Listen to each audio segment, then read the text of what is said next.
김종배 시선 집중. 여러분 안녕하십니까, 김종배입니다. 당정이 실업급여 부정수급을 막기 위한 개편 작업에 착수한 가운데 실업급여를 받아 명품 선글라스를 산다는 둥 수급자들을 폄훼하는 발언들이 나와서 논란이 일었었는데요.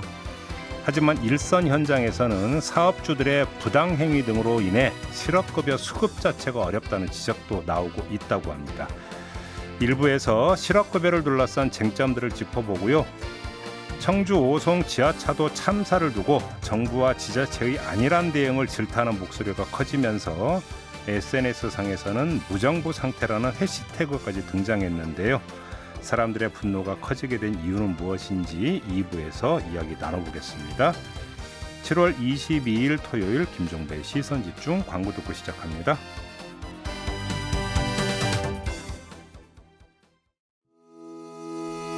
시선집중은 촌철님들의 다양한 목소리를 기다립니다. 짧은 건 50원, 긴 건 100원인 문자메시지 샵 8001번, 스마트 라디오 미니와 유튜브 라이브로도 시선집중과 함께하실 수 있습니다.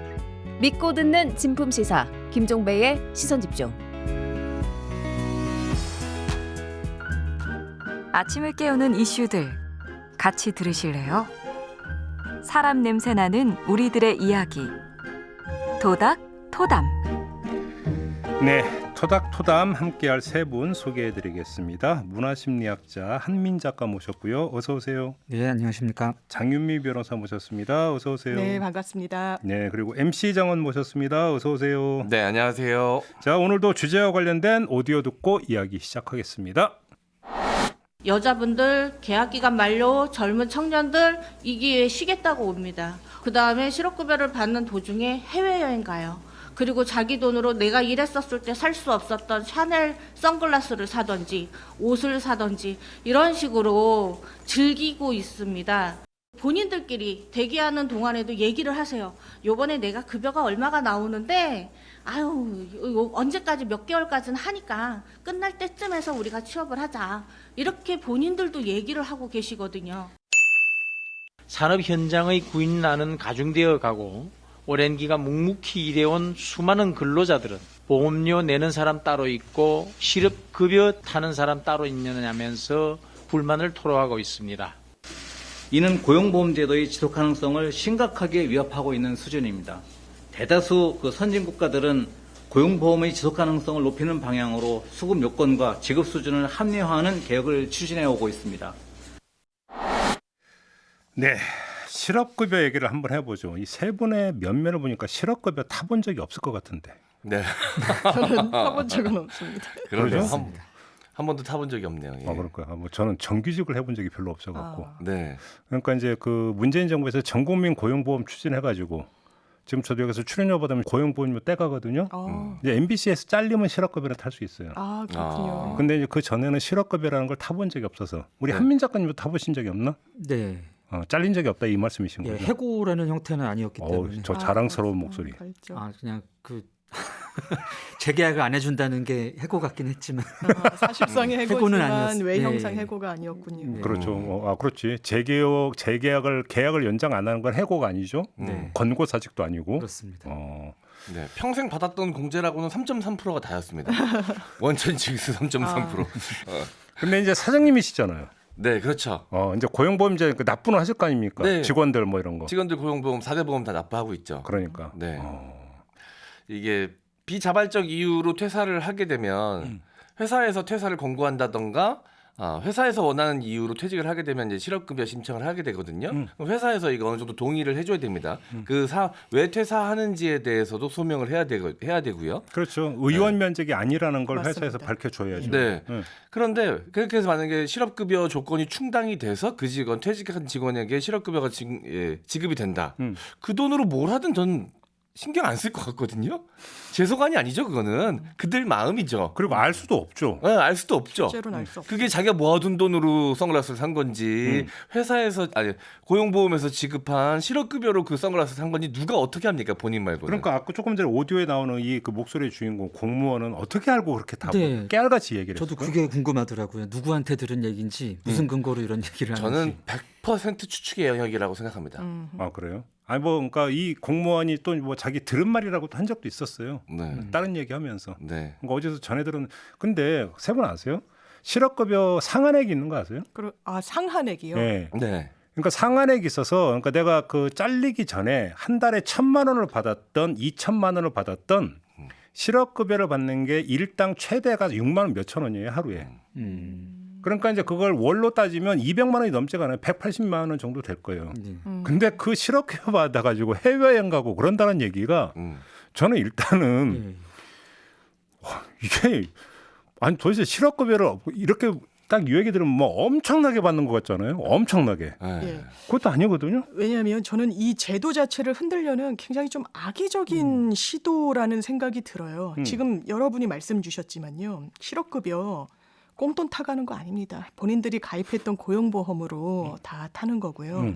그러면 엄청 많은 돈을 주느냐? 일단 상한도 있다라고 말씀 주셨는데 하한도 있고요. 하한은 이제 최소한의 사회적 안전망을 위해서 하는 겁니다. 평균치로는요, 본인이 받고 있던 평균 임금의 60%를 산정해서 주는 거예요. 그런데 이게 최저임금에도 못 미칠 수 있죠. 아주 최소한의 생계비도 안 되는 금액으로 산정이 나올 수 있단 말이에요. 네. 그래서 최저임금의 80%를 줍니다. 정부에서 왜 이 제도를 뜯어고치겠다. 하한을 아예 폐지하거나 이 제도 자체를 완전히 좀 무로 돌리겠다는 취지인데 이런 논리를 펴요. 일단 본인이 일할 때보다 실업 상태에 놓인 다음에 실업급여를 탔을 때 실업급여 액수가 더 많은 사람이 45만 명이 넘어. 이런 얘기해요. 딱 들으면 이해가 안 되죠. 야, 그럼 나부터라도 일 안 하지. 월급 받는 것보다 돈을 더 준다는데 이것도 산수 자체를 상당히 좀 뭐랄까요, 의도 있게 했습니다. 왜냐하면요, 근로자들은요 본인이 받는 돈이 정확하게 잘 산정이 안 돼요. 네트로 받는 돈을 기준으로 하는 게 아니라요, 그러니까 실수령액을 기준으로 하는 게 아니라 세금을 떼기 전에 연봉이 책정이 되거든요. 오픈이 되는 건. 그런데 거기서 10%를 임의로 빼가지고 계산을 그냥 했다는 거예요. 근로소득세 같은 걸 뺐다는 거죠. 지금 우리나라 10명 중에 4명의 근로자는요 근로소득세를 못 냅니다. 징구 대상이 안 돼요. 너무 소득이 낮아서. 이런 걸 잊어버리고 마치 명품이나 사들이는 것처럼 웃으면서 실업급여를 타러 들어온다는 취지에 저는 집권 여당이 정말 이래서는 안 된다고 생각합니다. 실업급여가 아니라 실업급여. 뭐 이런 이야기까지 이제 정책위 의장님이 하셨다는 거 아닙니까? 맞습니다. 실업이 되게 단 거 맞죠? 네. 이 상황이 굉장히 달콤하다 이런 뜻으로 쓰이는데 이제 여기서 이 실업급여를 실업급여로 표현한 것도 그런 맥락인 것 같습니다. 그러니까요. 그런데 현실을 보면 오히려 실제로 실업급여를 못 받는 경우도 많다면서요. 못 받는 경우 많죠. 그래요? 왜냐하면 사각지대가 있는데요. 실제로는 이제 고용주가 사실상의 해고 상태로 자기를 잘랐는데 거기에 협조해주지 않는 케이스들도 상당히 많고요. 네. 또 하나 이제 여러 노동계에서 짚고 있는 문제점 중에 하나는 고용의 사각지대. 그러니까 사실상의 이 고용이 된 근로자라고 볼 수 있는데 자영업자와의 이 약간 경계가 모호하기 때문에 특수고용직으로 분류되는 여러 직종들. 학원 강사나 아니면 뭐 캐디 분들, 학습지 교사분들 뭐 이런 분들 계시지 않습니까? 방송 출연자. 출연자도 마찬가지고요. 그런 분들은 고용보험의 또 대상이 아닌 경우가 많고 그렇다면 사실상 실직 상태에 놓여도 어떠한 사회적 안전망의 혜택을 누리지를 못합니다. 이런 숫자만도 상당히 많아서 이런 부분들에 대한 고용보험 포섭을 하자라는 논의가 있는데 확대는 못 시킬 망정 이건 생계와 직결된 부분인데 허물어버린다는 논의를 하고 있는 겁니다. 네. 참고로 방송 출연자는 아까 말씀드린 대로 어느 순간부터 떼기 시작했다. 고용보험료를. 네. 이런 말씀을 드리고 이게 지금 그래서 어떻게까지 사업주들이 부당행위를 하는지 준비된 오디오가 있는데 잠깐 듣고 이야기 이어가죠. 회사에서 직장 내 괴롭힘을 인정받았습니다. 가해자 몇 명이 징계를 받긴 했지만 나머지와는 같은 공간에서 근무하고 있습니다. 너무 힘들어서 퇴사한다고 했더니 사직서에 개인 사유로 쓰고 나가라 하고 직장 내 괴롭힘 조사 서류도 못 주겠답니다. 이렇게 퇴사하면 실업급여는 못 받는 거 아닌가요? 비자발적 퇴사자입니다. 그런데 정부 지원금이 끊긴다는 이유로 회사에서는 절대로 권고사직 처리를 해줄 수 없다고 하더군요. 혼자 싸우다가 지쳐서 결국 개인 사유로 사직서를 적어서 낸 상태인데 퇴사 후 실업급여 지급 대상이 아니라고 했을 때 노동부에 신고해서 사실 조사를 한다면 제가 이길 수 있는 확률이 있을까요? 자, 이게 이제 직장갑질 119에서 이제 정리한 이제 케이스인데 네. 어떻게 생각하세요, 장유미 변호사님? 저는 정말 왜냐하면 저희도 사무실을 운영하다 보면은 청년 근로자 아니면 뭐 청년 노동자들을 지속적으로 고용해야 정부에서 이제 지원을 해준다거나 하는 게 있어요. 그런데 회사에서 이 고용했던 근로자를 회사의 사정으로 자른다 이러면 정부 지원금을 못 받는 거예요. 네. 그러니까 실질적으로는 해고를 하면서도 또 자발적으로 회사를 나갔다고 해라. 회사의 지원금 너 때문에 끊겨야 되냐. 이 근로자가 무슨 선택을 할 수 있겠습니까? 예, 그냥 제가 나간 걸로 하죠. 그리고 이직이나 다음에 취업 자리가 전혀 보장되지 않은 상태에서 그냥 무직으로 내몰렸는데 이런 것도 못하게 돼버린 거예요. 이런 부분에 대해서는 그럼 지원을 안 해주겠다는 건지 정말 저는 정말 이 소수자 그리고 사회적 약자 그리고 일시적인 상황에 놓인 이런 분들에 대한 몰이해 그리고 폄해 나아가서 조롱 너네 명품 선글라스 사실 실업급여 세금으로 해서 지원했더니 해외여행 가더라. 이렇게 사안을 접근하기 시작하면요. 이 정부 정책은 수립될 수가 없습니다. 물론 부정수급 문제 있죠. 그거에 대해서 다 환수 조치하는데 제대로 되고 있지 않습니다. 본인이 대체복무하면서 돈을 탄 사례도 있어요. 해외에 있으면서 남한테 대리로 해가지고 돈을 부정수급한 사례들이 있습니다. 그 사례가 이 제도 자체를 다 허물 정도로 일반화됐다고 평가할 수는 없는 겁니다. 네. 네. 근데 일단 이 사례에 지금 등장하는 이 사업주를 처벌은 가능합니까? 지금 이 사례에 따르면? 이게 노동청에서는 부당해고 뭐 등등으로 조치는 할 수 있을 것 같은데요. 대단히 지난한 과정이 되는 겁니다. 또 입증이 힘드니까. 예. 이거 저기 뭐 사표 쓰고 나간 거니까. 그렇죠. 네가 외형이 입증해봐. 그렇게 돼 있죠. 결과물은 딱 그렇게 그렇죠. 돼 있을 테니까. 예, 그걸 번복하는 작업이 쉽지가 않아 버리게 되는 거죠. 보통 이 청년 고용 지원금 정부에서 지급되는 게 보통 세제 혜택이 많거든요. 맞습니다. 그러면 우리 회사에 20대에 청년을 고용했다 그러면 그 나이대에 맞는 세제 지원이 선공제가 되게 됩니다. 오. 근데 중간에 이 직원이 좀 불미스러운 일로 퇴사를 한다 그러면 선공제 받았던 거를 다시 토해내야 돼요. 야, 사장님이라 진짜 잘하신다. 네, 깨알같이 어. 정확히 아시는 거예요. 네, 토해내야 돼요. 그러니까 사업자 입장에서는 굉장히 부담스러운 거죠. 이 친구가 자발적 의사로 퇴사를 한다 그러면 제가 그거를 토해낼 의무가 없는데 네, 불미스러운 일로 그 친구가 퇴사를 하게 됐다라고 하면 그거에 대해서는 이제 사업주가 미리 받은 혜택이니까 그 혜택은 취소가 되는 거죠. 그것만으로도 불미스럽고 회사에서 안 좋은 일로 퇴사 사유가 생겼을 경우 받을 수 있는 지원금이 폭이 줄어들 수도 있어요. 이 회사의 운영이 투명하지 않다, 문제가 있다라고 정부에서는 보기 때문에 여러 가지로 사업주 입장에서는 좀 껄끄러운 일들이 많습니다. 그리고 중대한 귀책 사유가 사원에게 있을 경우 또 실업급여가 지급이 안 되는데 사업주가 생각하는 중대한 귀책과 근로자가 생각하는 노동자가 생각하는 중대한 귀책은 다를 수 있거든요. 그렇죠. 그러니까 이게 굉장히 첨예하게 대립할 수 있기 때문에 이 신청해도 안 나오는 경우도 많고 받기까지 시간이 꽤 걸려서 다른 직장을 구했는데 그제서야 받는 경우도 있고. 그래서 이제 인터넷 커뮤니티 같은 데는 이제 그런 농담조의 글도 올라와요. 이번 일이 터지고 나서 그러면 저 실업급여 신청하러 가야 되는데 옷을 좀 남루하게 입고 가야 되나요? 패션을 좀 추천해 주세요. 진짜로? 네, 이런 글도 있어요. 그러니까 정부에서 생각하는 실업자다움이 따로 있다고 여겨지는 거죠. 바로 그 얘기를 하면 실업자다움을 강요하는 거잖아요. 간단히 이야기를 하면. 네. 그러니까 실업자다움은 궁상 맞아야 된다 이거잖아 지금. 그러니까 옷도 남루하고 표정도 침울하고. 그 부분에 대해서 좀 생각을 해봤는데요. 사실 요 담당자가 하신 얘기나 뭐 이제 여당 그 고용노동부 쪽에서 하는 얘기가 제가 어디선가 많이 듣던 얘기들입니다. 그래요?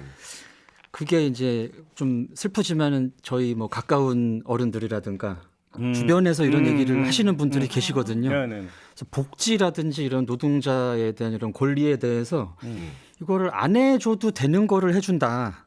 이거 해주면은 분명히 공짜로 먹고 놀려는 애들이 있다. 이런 식으로 꼭 언급을 하시더라고요. 그래서 기본적인 어떤 인식이 이런 이제 담당자나 이런 뭐 정치적인 분들 외에도 우리 국민들에게 어느 정도 있는 게 아닌가 하는 생각이 좀 들었습니다. 그러니까 어른들이 이제 얘기가 여기서부터 시작이 되는 거잖아요. 사지 멀쩡한데 왜 놀고 있냐? 여기서부터 이제 얘기가 시작이 되는 거죠. 왜 노는 애한테 돈 주느냐? 그리고 나가서 막노동이라고 하지 왜 그러니까 빈둥대고 있느냐부터 얘기가 시작이 되면서 네, 근데 네. 뭐 돈을 줘? 근데 그 돈 갖고 어디다 써? 이렇게 가는 거잖아요. 이게 네, 네, 계속 이제 얘기가 에스컬레이트 돼가지고. 네. 아니 그리고 저는 이런 케이스가 그렇게 많을 거라고 생각도 안 하지만 네. 아니 설령 있을 수도 있어요. 그러니까 제 그 선배는 어떤 경우가 있냐면 그 양반은 글로도 썼는데 돈이 떨어져요. 그럼 일부러 남은 돈 달달 긁어갖고 소고기를 사 먹는데요. 오. 일부러. 네. 왜 그러냐면 소고기를 먹고 으쌰 힘내자. 그래서 더 하자 해갖고 자기한테 영양 보충하고 어떤 그 환기를 시켜주기 일부러 그렇게 한대요.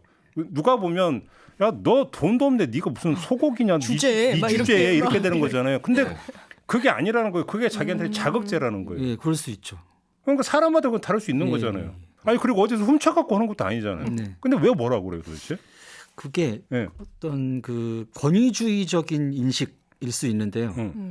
어떤 이제 실업자든지 뭐 노동자든지 얼마 전에 이제 보도된 것이 이제 경비원 분인데 이제 가족들하고 해외 여행을 가시다가 그 아파트 동주민을 만난 거예요 공항에서. 근데 경비원이 이런 데 다녀도 되느냐 뭐 이런 얘기를 하더라는 겁니다. 대단히 후진적인 예. 생각이네요. 예. 그래서 이제 어떤 그런 그 소위 이제 자기가 생각했을 때 자기보다 하위라고 생각하는 사람들은 이래야 된다라는 인식이 있는 거죠. 나랑은 구별되는 식으로 니네는 행위해야 된다라는 문화적인 인식이 분명히 있는 것 같습니다. 한국 사회에. 그러니까 그게 뭐냐면 일률적으로 사람을 규정해 버리는 거잖아요. 어떤 상황에 처인 사람은 당연히 그럴 거라는 거. 뭐 이를테면 어떤 직업은 해외여행 가는 게 이거 맞아라고 이거 분쇄에 넘치는 거 아니야라는 그런 판단을 받을 만한 직업은 있지 않습니다. 실업자에 처했는데 저는 명품 선글라스 살 수 있다라고 생각해요. 자기가 퇴직금 타고 자기가 실업급여 타서 정말 사고 싶었던 물품 하나를 사는데 그것을 도덕적으로 법적으로 공격하고 비난한다? 저는 그래서는 안 된다고 생각합니다.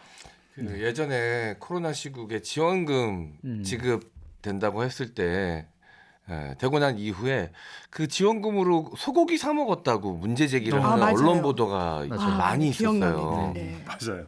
아니 지원금으로 그거를 국을 끓여 먹든 고기를 사서 구워 먹든 저축을 하든 받은 사람의 자유인데 그때도 지원금을 받는 사람은 어때야 된다라는 어떤 선입견이 작용을 했다라고 보고요. 저는 그건 기득권식 사고방식이라고 맞아요. 보거든요. 힘든 사람이 힘든 모습을 보여줘야지 왜 소고기를 사 먹어? 근데 이제 기득권이 아닌 분들도 그런 사고를 하는 거죠. 같이 하는다는 예. 거죠. 그 참 웃기면서도 슬픈 일인데. 야, 힘들다고 생각하면서도 대부분의 사람들이 그 애매하신 분들은 자기가 기득권이라고 또 생각하는 경우도 있거든요. 예, 심리적으로. 애매하면. 예. 그러면서 이제 뭔가 구별되고 차별되고 자기 우월성을 느끼려는 심리가 좀 따르는 것 같습니다. 네, 근데 제 생각은 그래요. 이게 실업급여를 받는 상황이 좋을까요? 아니면 제대로 된 직장, 좋은 그렇죠. 직장에 취직을 해서 제대로 된 월급을 받는 게 좋을까요? 그러니까 바로 그건데, 그러니까 좀 또 하나의 주장이 그 취직할 생각을 안 하고 실업급여 받아서 탱자 놀고 있다. 맞아요. 이거잖아요. 예. 아니 그러니까 실업급여가 1년 사시사철 그 계속 나오는 게 평생 아니잖아요. 나오는 것도 아닌데. 최대 아니, 8개월 그리고 나옵니다. 예. 내가 실업된데 갑자기 4대 재벌에서 그 고용하겠다고 하면 옵니까? 그러니까. 가지. 그러니까 실업급여라고 하는 것이 지급되는 이유는 실업 상태에 있을 때 다시 말해 수입이 없기 때문에 최소한의 인간적 삶을 영위하기 위한 생활비 지원도 있지만 또 한편으로는 이 실업급여를 가지고 자기를 다시 또 개발해서 더 좋은 직장으로 가기 위한 준비로 삼아라. 네. 이런 것도 있는 거거든요. 그러니까 맞습니다. 실업급여를 타면서 이전보다 좀 더 그러니까 비자발적 퇴사자잖아요. 그럼 거기 속칭 대인 거잖아요. 대였으면은 그러면 그런 게 아니라 그보다 좀 더 나은 직장을 찾고자 하는 것은 인간의 기본적 맞아요. 욕망이고 추구가 될 거 아니에요. 그래서 실업급여를 타서 좀 더 좋은 직장을 찾는 이 과정을 왜 문제 삼는 거예요, 도대체가? 이게 말이 안 이게 뭐냐면 보릿고기에 있던 시절에 네가 지금 찬밥 더운 밥 가리냐? 그러면 결국은 지금 당장 배고른데 사지 멀쩡한 애가 왜 그러고 있어? 나가서 당장 벌어와. 맞습니다. 이 사고가 그대로 이어진 거예요. 이게. 네. 이게. 그러니까 기득권 이런 거가 아니라 완전히 고래적 사고가 네. 아직도 스며들어 있다라는 거죠. 네. 아니 뭐 실업급 전 그래서 뭐 실업급 되게 많이 주는 데인데 그것도 아니잖아요. 100 몇십만 원. 맞습니다. 참. 지금 최저임금이 하여간 9,860원으로 결정이 됐는데 그게 월급으로 한 사람은 200 몇만 원이거든요. 네. 거기에도 못 미쳐요. 네. 실업급여 그러니까 상한액이라고 하는 게 못 아니 미치죠. 무슨 이걸로 가지고 호의호식한다고 그렇게 뭐 난리를 치는 겁니까 도대체가? 네. 이해가 안 돼. 넘어가겠습니다. 네. 잠시 전하는 말씀 듣고 두 번째 주제로 넘어가죠.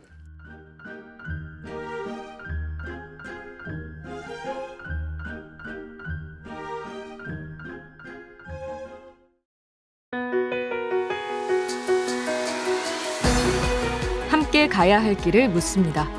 김종배의 시선 집중. 네, 김종배의 시선 집중 토요일 코너 토닥토담 세 분과 함께하고 있습니다. MC 장원, 장유미 변호사, 한민 작가 세 분과 함께하고 있는데요. 자, 2부도 주제와 관련된 오디오 듣고 이야기 시작하겠습니다. 제가 거기 갔다고 해서 상황이 바뀔 것은 없다고 생각합니다. 워낙 이게 지금 골든타임이 짧은 그런 상황에서 전개됐고 임시 제방이 붕괴되는 상황에서는 어떠한 조치도 또 생명을 구하는 데 어려움이 있었다고 생각하는데 대부분 컨트롤 타워가 어딘지 전부 모르고 있었습니다. 소방서에서도 모른다. 그 경찰들도 입구에 나와 있는 경찰들도 자기네들은 모른다. 그리고 구청 직원도 모른다. 시청 직원도 모른다. 그러면 도대체 누가 이 사고에 대해서 대응하고 있는지를 일반 시민들이 알기가 힘들지 않습니까? 이분들이 모른다 그러면. 그러니까요. 장례가 끝날 때까지 국토부 장관이나 도지사 한 번이라도 찾아와서 위로한 적 있습니까? 오셨지만 아직까지도 사과 한마디 안 하고 있습니다. 네, 자, 이 문제를 좀 짚어봐야 될 텐데요. 저희가 저번에 SNS 얘기를 했었는데 SNS 상에서 무정부 상태 이 해시태그가 많이 돌았다면서요. 네. 그러니까 정부는 없었다. 네. 손 놓고 있었다. 네. 도대체 뭐 하고 있었느냐? 요 얘기가 되는 거죠. 예, 국가는 참사 현장에 가지 않는 거죠. 이번에도 서로 책임을 떠넘기면서 제가 정말 마음 아팠던 문구가 이태원 참사 때도 국가는 오지 않았다. 국가는 국민들이 다치고 죽어가고 사망에 이르는 참사의 현장에서 구조를 기다리고 있을 때 이번에도 가지 않았습니다. 그 세월호 참사 때 이게 나라냐 이런 얘기가 있었고 근데 왜 이 이야기가 이렇게 반복이 돼야 되는 겁니까 도대체가? 근데 이 무정부 상태는 단어 유래가 특별히 있는 겁니까? 아나키즘을 이야기하는 건데 약간 흔히 말하는 이제 사회학적으로 아나키즘은 약간 폭력이 좀 수반된 국가의 되게 반국가 세력의 이런 개념인데 반해서 지금은 이 현상을 사람들이 정부가 그냥 부재하는 상태라고 현상 진단을 하는 것 같습니다. 아나키스트는 지향점이라면 지금은 진단을 하고 있다. 그렇죠. 이제 아나키즘 무정부주의라고 하는 것은 국가가 없이도 우리끼리 잘 살 수 있다. 그런 얘기고. 요 얘기니까 완전히 지금 차원이 다른 거고. 다른 거죠. 무정부 상태라는 것은 정부가 해야 되는 역할이 있는데 그걸 손 놓아서 국민들이 엄청난 지금 피해를 보고 있다. 요 얘기니까 완전히 맥락은 전혀 다른 얘기라고 봐야 되는 거 아니겠습니까? 네, 그런데 이용우 의원인가요? 무정부 상태는 이재명의 언어다. 민주당 지지자들이 이렇게 하는 것일까? 이런 이야기를 했다는데 이거 어떻게 받아들이십니까? 이건 이재명의 언어가 아닙니다. 국민들이 이렇게 하고 있는 걸 민주당에서 종용할 수도 없는 거고요. 이런 식의 인식이라면 아마 이런 참사 재발 방지할 수 있다라고 공언하기 어려울 겁니다. 노무현 전 대통령이 이렇게 얘기했어요. 비가 너무 많이 와도 내 탓인 것 같고 대통령일 때요. 비가 너무 많이 오지 않아도 내 탓인 것 같아서 마음이 무겁다라고 했습니다.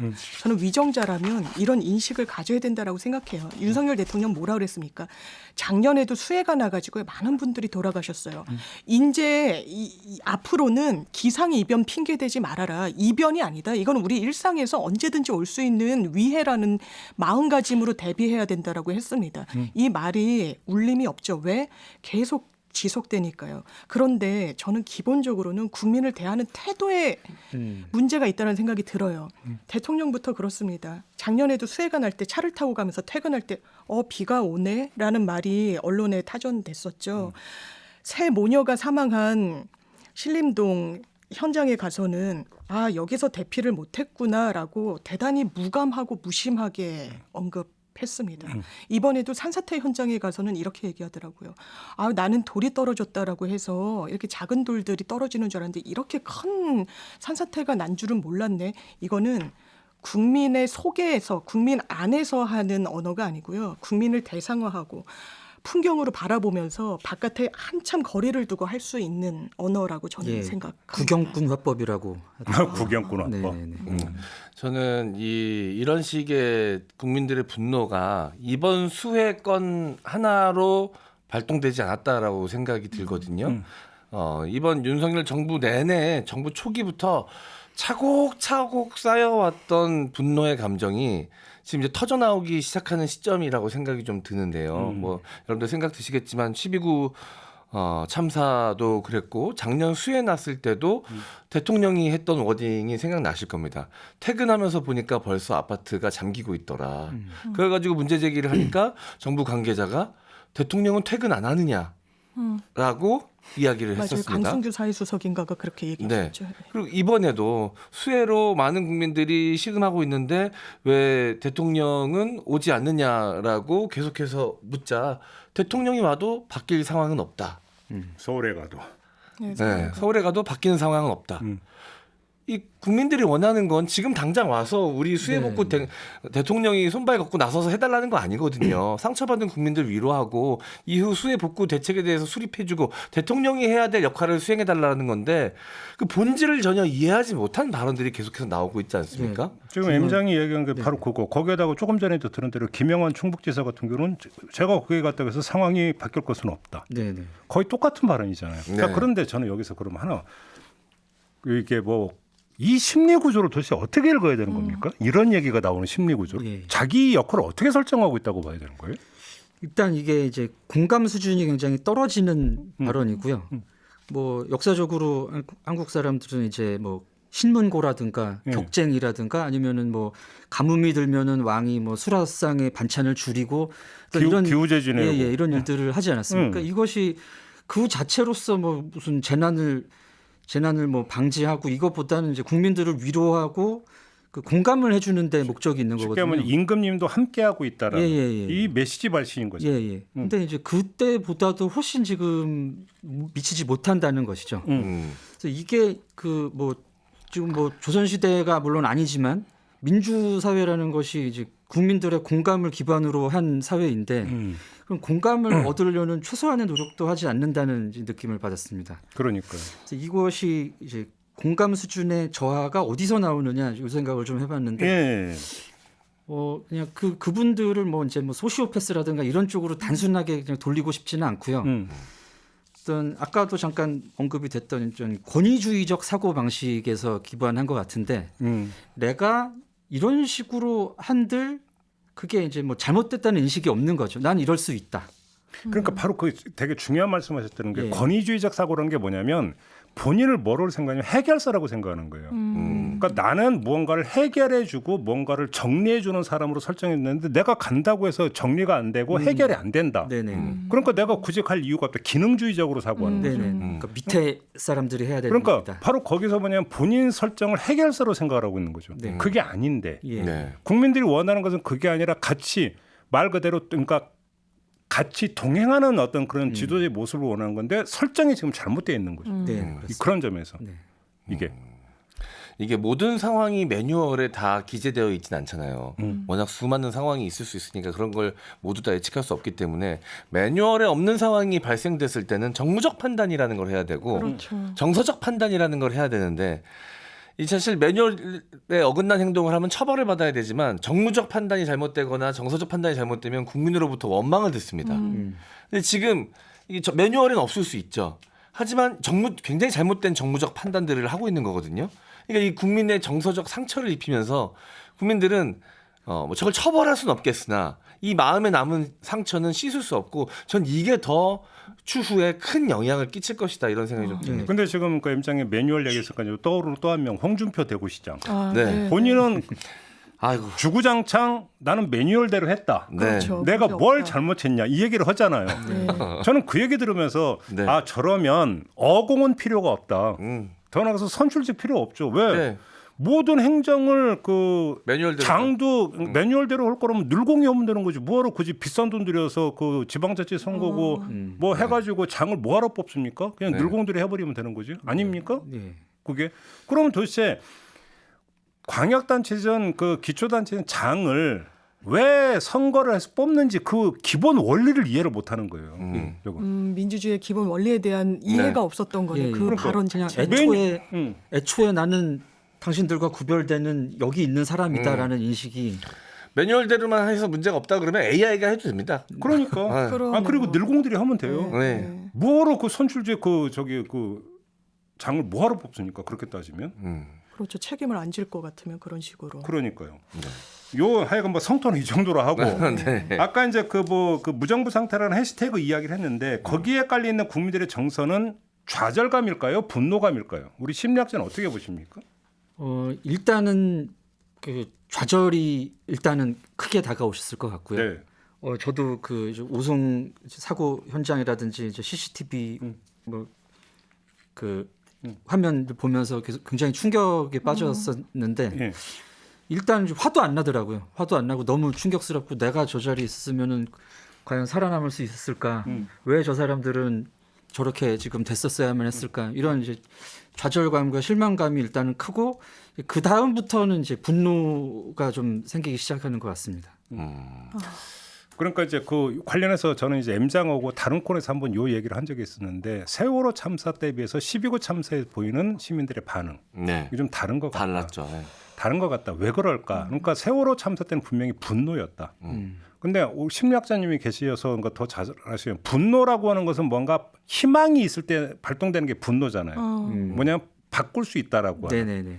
이게 어떤 믿음이 있을 때 발동되는 게 분노인데 그러면 12구 참사 때 발동된 게 과연 분노일까? 오히려 세월호 참사를 하면서 분노를 표출을 했는데도 별로 바뀌는 게 없더라.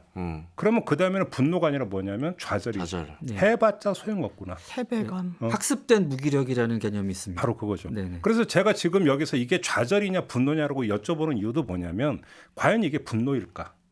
라는. 그러니까 이 얘기는 뭐냐면 세월호 참사, 12구 참사, 뭐 거기다가 뭐 다른 여러 가지 참사도 있지만 오송 지하철 참사까지 쭉 이어져 오는 것은 거의 같은 맥락이거든요.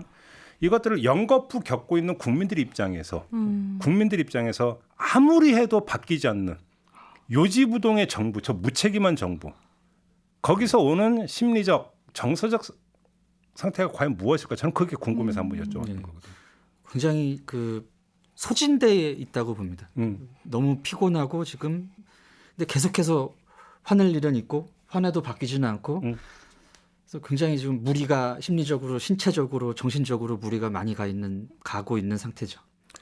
제가 이거 세월호 때는 저도 이제 분노했고 너무 많은 아이들이 정말 어이없는 이유로 사망했고 분노라는 건 왜 국가가 여기까지밖에 못했느냐 이 정도는 했어야 되는 거 아니냐라는 댓글들이 많았던 것 같아요. 근데 이태원 참사를 겪고 이런 수해까지 겪으면서 댓글이나 반응들을 보면요. 야 이제 우리는 독자 생존해야 돼. 나라한테 정부한테 출동 제때하고 우리 구해줄 걸 기대하지 말고 우리 알아서 내 가족 나 자신 생존은 스스로 책임을 져야 된다라는 취지의 일종의 이건 패배감인 거죠. 각자 도생. 각자 도생이요. 정부가 국민들을 이 상태로 내몰랐다.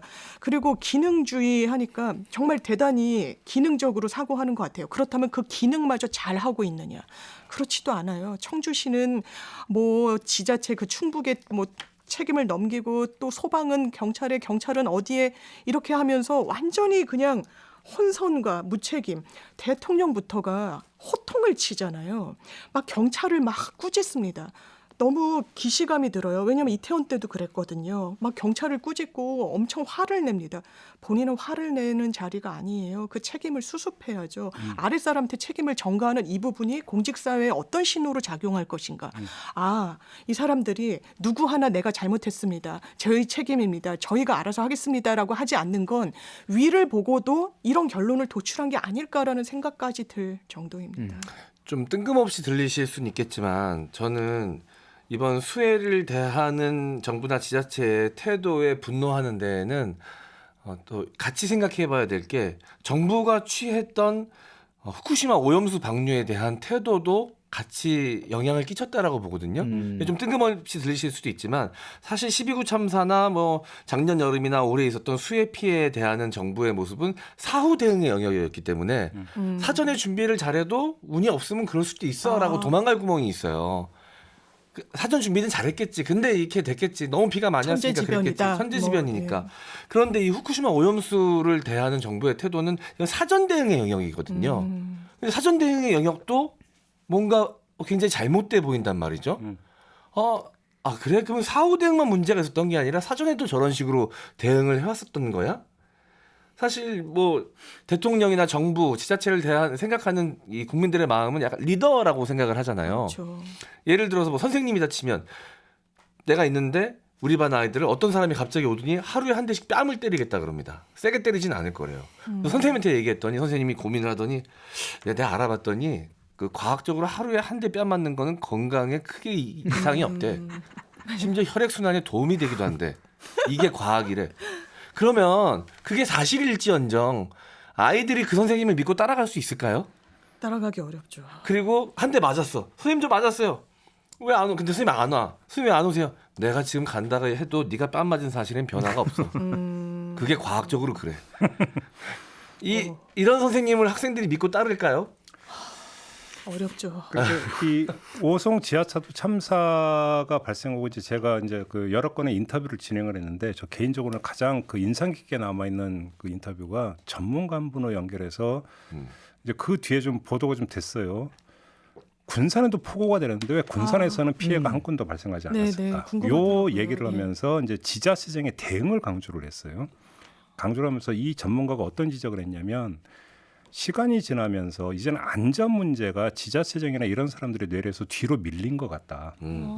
이 이야기를 하더라고요. 이게 그러니까 저는 되게 중요한 지적이라고 봤던 게 결국은 어떻게 그 어느 정도의 어떤 중요함을 가지고 사전에 대비하느냐가 결국은 주민들의 안전과 직결되는 건데 이게 그러니까 뭐 좀 목소리가 잦아들고 이러다 보니까 그걸 뒷전으로 놓으면 또 이렇게 인명 피해가 발생한다라는 거거든요. 그런데 지자체장은 그렇게 지금 역주행을 하고 있는데 국민들이 느끼는 것은 참사가 계속 겹쳐서 나타나는 여기서 나타나는 간극이 제가 볼 때는 좌절, 무력감, 그냥 포기 이런 걸로 가다가 어느 시점에서 이게 분출이 될 수도 있다라는 것이죠. 계속 누적이 되다 보면 그것이 이제 누적이 되다 보면 그것이 어떤 에너지가 이제 축적이 되다 어느 순간 또 분출할 수 있는 거 아니겠습니까? 사실은 이제 그게 가장 걱정이 되는 거죠. 이 부분들이. 근데 이게 계속 반복되면서 누적이 되고 있다라는 문제. 이건 좀 심각한 문제가 아닌가 좀 이런 생각을 좀 하게 되는 거고요. 조금 전에 이제 그 지적하신 대로 대통령이 왜 호통을 치느냐. 어찌 본다면 행정 수반으로서 최종적인 책임을 져야 되는 것은 대통령인데. 그래서 대통령이 대통령으로서 해야 될 역할들을 제대로 수행하지 못한다라고 일단 국민들이 생각을 하고 있는 거고 이제 이런 것들이 이제 커뮤니티 이런 데 보면 어떤 식으로 이제 표출이 되냐면 이제 조롱이나 이런 밈 같은 걸로 표현이 되잖아요, 보통.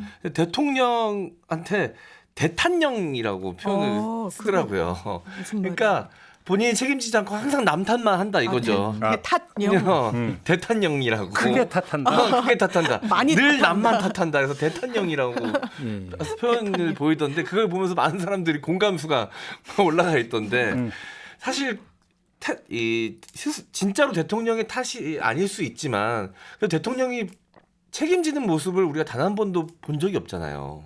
그렇죠. 이번 정권 탓하는 들어서 것만 봤죠. 전 정권 따지고 보면 대통령이 잘못이 없을 수 있죠. 사실 뭐 전 대통령들도 수많은 사과를 했었지만 그때마다 대통령이 잘못해서 사과는 아닙니다.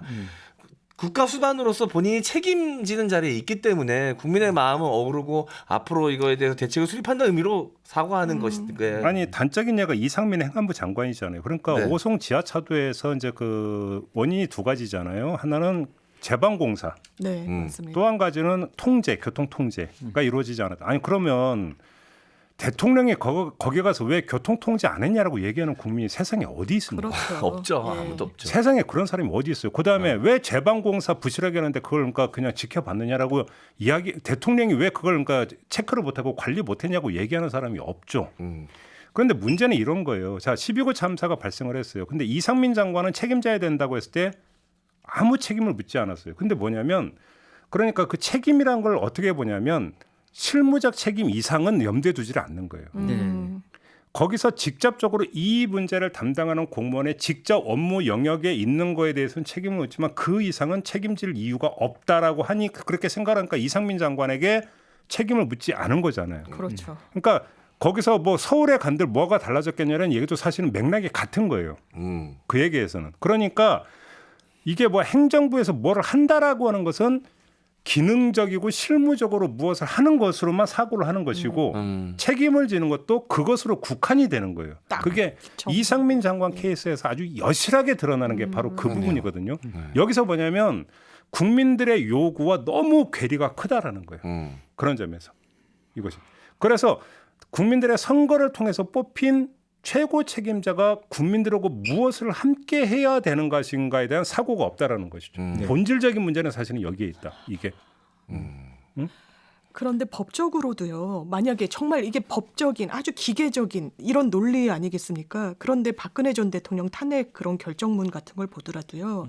이런 지위에 있는 공직, 공무원의 지위에 있어서 국민의 세금으로 본인의 녹을 먹는 사람들은 그렇게 딱 정해진 역할에만 부여된다고 보지 않습니다. 왜? 그게 상식에 맞지도 않고요. 특히나 고위직으로 갈수록 더 많은, 왜냐하면 권한이 많잖아요. 그러니까 거기에 따르는 책임도, 그게 정무적 책임을 넘은 법적 책임도 상당히 있는 겁니다. 기계적으로 행안부 장관이 뭐 그 현장에 갔다고 해서 뭐 대통령이 갔다고 해서 달라지는 게 있어? 이거는 정말 그릇된 사고라고 말씀드리고 싶습니다.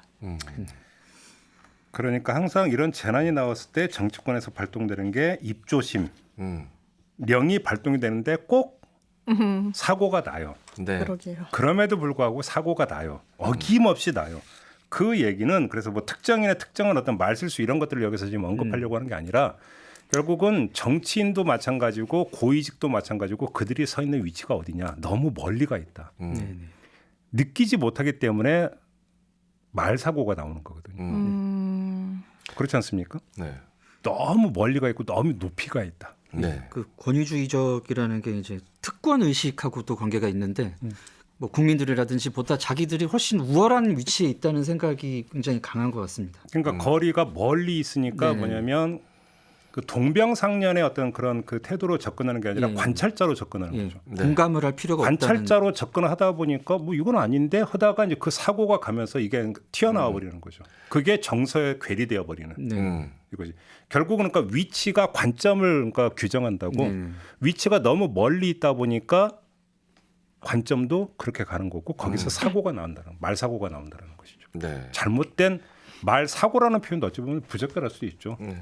망언이 나오는 거죠. 망언이. 공감하지 못하면서 공감하는 척하고 네. 스스로 해결할 능력이 없는데 해결할 능력이 있는 척하다가 사고가 많이 나거든요. 그렇죠. 지난 수해 때도 한 정치인이 수해 복구 현장에 가서 야, 이게 비가 왔었어야 그림이 잘 나오는데. 비가 좀 더 와야. 뭐. 비가 더 와야. 그 얘기를 했는데 그게 이제 언론에 그대로 노출이 되면서 많은 국민들의 공분을 샀습니다. 이게 내가 정치인으로서 국민들을 위해 뭘 할 수 있느냐를 고민하지 않고 이번 기회를 통해 어떻게 내 이름을 더 알릴 수 있을까? 를 고민하는 모습도 간혹 보이니까요. 국민에게는 엄청난 상처죠. 그런 점에서 정치인의 처신이라고 하는 것들을 저는 정치인의 능력, 정치인들의 업무 그 전에 가장 기본적인 처신에 있어서도 뭔가 좀 기본부터가 좀 다시 되돌아봐야 되는 거 아니냐. 자, 과거 전제군주 때도 이러지는 않았다. 그렇죠. 그죠? 우리 그 조선 왕조는 이제 민본주의 배경이 있었기 때문에 유교가 굉장히 민본주의적이지 않습니까? 그래서 거기서 그 이제 유교적 민주주의라고 할 수 있는 부분이 분명히 있거든요, 우리나라는. 그래서 이제 민주주의의 그 제도적인 방식으로 어떤 권력이나 선출직에 계시는 분들은 이 점을 꼭 명심하셔야 될 것 같습니다. 그러니까요. 이래서 항상 나오는 얘기가 국민을 개돼지 취급한다는 얘기가 그래서 항상 따라붙는 게 이런 거 아니겠습니까? 이런 얘기가 되풀이되는 것은 불행한 사회입니다. 그리고 잘못된 사회인 거죠. 그러니까 무정부 상태는 해시태그는 그것의 하나의 어떤 뭐냐면 단편일 수가 있다. 이 말씀을 드리면서 오늘 이야기는 모두 마무리하도록 하겠습니다. 세 분 수고하셨습니다. 감사합니다. 감사합니다. 네, 김종배의 시선집중 모두 마무리하고 물러갑니다. 저는 다음 주 월요일 아침에 다시 인사드리겠습니다. 고맙습니다.